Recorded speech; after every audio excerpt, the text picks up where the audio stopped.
Diego Lopes named 2 opponents he'd like to fight next after his recent title shot loss. He said, "What I want next is either a rematch with Movsar Evloev or a fight against Yair Rodriguez. Both of them are right there in the title picture, and beating either one puts me exactly where I need to be. At this stage, I'm only interested in fights that get me to the belt, no detours. I want the UFC to tell me, win this, and you're fighting for the title. That's the fight I'm showing up for, no questions asked." Movsar makes the most sense. The UFC's been pushing him for a while, and he's done enough to be in that conversation. Yair's performance in his last fight also proved he's still elite. If one of them gets the title shot, cool, but the other one should fight me. Check out the face-off between Jack Della Maddalena and Belal Muhammad.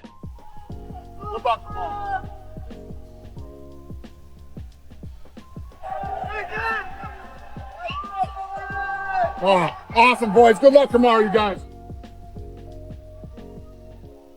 Before we continue, hit the subscribe button to help the channel. Israel Adesanya shared his prediction for UFC 315, stating that Belal Muhammad is getting knocked out in his fight against Jack Della Maddalena. I'm a big fan of these guys, man. I love what they're doing. Jack Della Maddalena and new, baby. Method of victory? Knockout. I'm going to knock out, bro. Because I believe in them things, man. I believe in them things, man. I want to let him go. Let's go, Jack.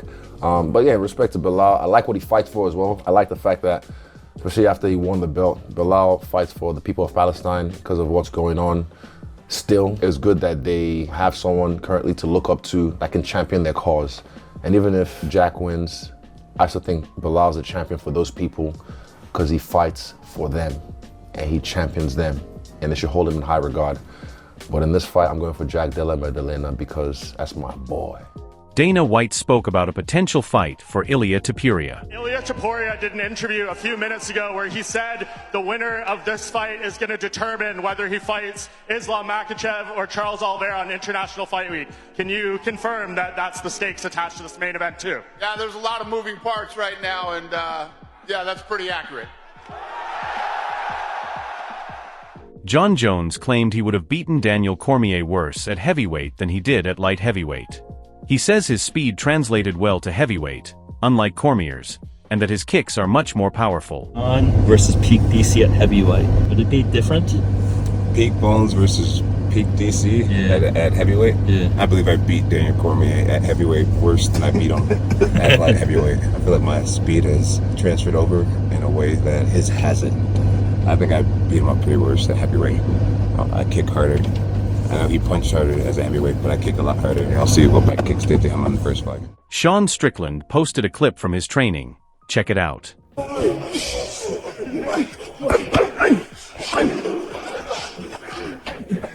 Hey, baby, let's go. Reese dig.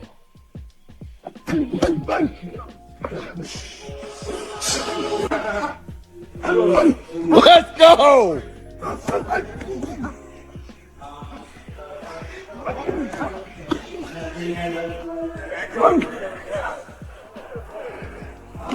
Oh, let's go.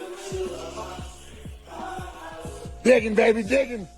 Daniel Cormier doesn't believe Pereira was hacked after posting cryptic messages about possibly leaving the UFC. Thinks Pereira got upset about being passed over for a title fight and tried to walk it back with the "I was hacked" excuse. But first off, Pereira's a liar. Pereira did not get hacked yesterday. Pereira might have tweeted something, and then somebody called him and was like, yo, calm down. Let's chill. Is that what you think? I don't believe the hack thing, bro. It's too convenient. It was an unusual hack. Right? It was very unusual. Yes, like the hacker was a little too friendly. It was too specific. It was too specific. He didn't use profanity. It kind of sounded like Pierre. Wow, I can't believe you just called that out. Wow, I'm saying it. I'm saying it That's public. big. I'm sorry. I'm saying it. I'm saying it public. All right, go ahead. I want to hear more of this. Hey, so my thought is, while Hunter was there to meet Islam, guess who else Rizvan Magomedov manages? Guess who else he manages? Big Unk. Ankalaev. He also manages Ankalaev. So while this is just me, dude. Like, this is me hoop dreaming. While he's in Dagestan, right? He's speaking to Islam about the fight. Remember, Chill, we still ain't got a main event for International Fight Week. That's a short period away. He goes, what about you, Ankalaev? Are you available? Ankalaev's like, okay, I can fight. And then you go to Pereira and go, Pereira, are you available? And Alex is like, well, it's short time to get ready, right? Okay, Alex, we're going to give somebody else this title fight. Alex gets mad, goes to the internet, puts that up there, then gets a call going, hey, man, you know, that's my thought. That's what happened. So, yes. Is Ilia Topuria teasing Makhachev? Ilia Topuria posted a training video on his Instagram with the caption, Happy Saturday, Islam Makhachev. Are we getting closer to this matchup, especially now that Dana White has hinted at it? Share your thoughts in the comments.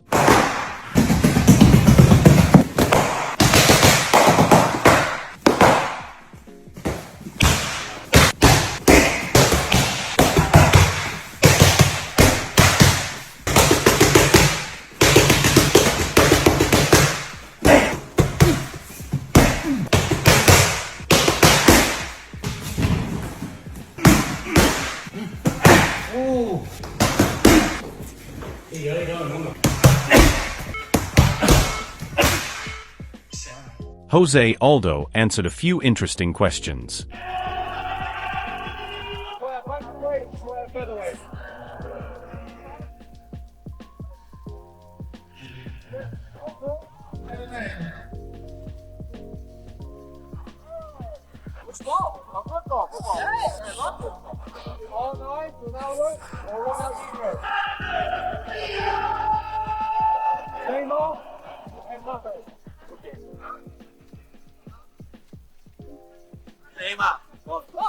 Is my friend fight in Rio or fight in Las Vegas? Brazil winning the World Cup versus Bantamweight title.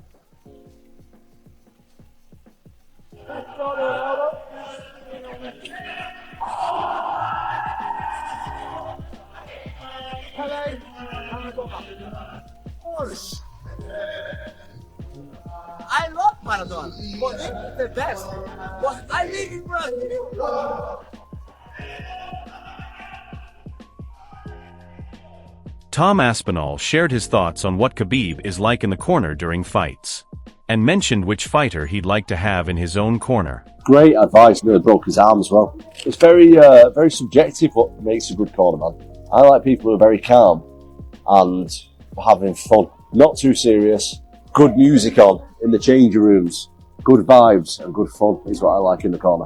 What's the best advice you've ever received mid-fight? I think for me on fight day, I'm like very sensitive to like other people and like the energy that they bring to the room. I think that the best advice that anyone could ever give me is just forget about winning or losing, just go and enjoy it. That's the best thing, because for me personally, I think that if I'm enjoying myself and I take the stress away of the result, I'm more likely to win anyway. Who's someone you'd love to have in your corner? GSP obviously, but recently met Demetrius Johnson and we just like nerded out about MMA, and his MMA knowledge is obviously the best ever. He's a really cool person as well, so him, but I'm really happy with the corner that I've got, so I wouldn't change that.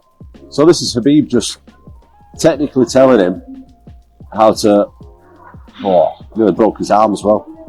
Telling him technically how to finish it and when to go and when not to go. Great advice, because he's telling him to be patient, which a lot of the time when you're in there, that's what you need telling, because like you're in that fight or flight mode, so you're trying to do everything too fast. And he's telling him be patient, just take your time. Perfect corner. In an unexpected turn of events, Jon Jones is set to coach on the Russian version of The Ultimate Fighter, TUF, known as ALF Reality 2. Jones will face off against Nate Diaz, who will be the opposing coach. Jon reposted the official poster on his Instagram with the caption, ALF Reality 2 Season. Team Jon Jones versus Team Nate Diaz. I told you, this game has levels. Gilbert Burns thinks the UFC pushed Bo Nickal too quickly into a fight with a high-level opponent like Rainier de Ridder.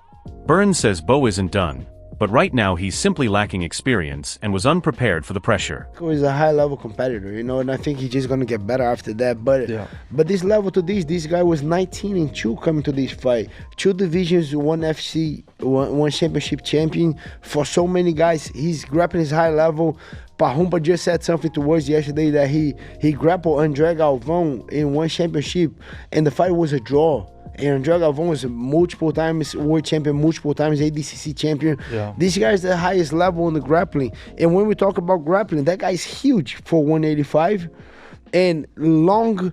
And for sure will be a hard fight for Bonico because his striking is not bad. It's not great, but it's not bad. It's better than Bonico.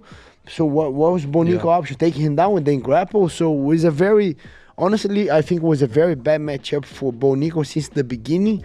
But people were just kind of buying the hyping, but I said, bro, this guy's going to get finished. I was completely sold. I tell that on the last podcast. I tell that on my Portuguese podcast. I couldn't believe that guy's good, bro. When I saw that. But you know what? The key thing for Derrida to win was his gameplay.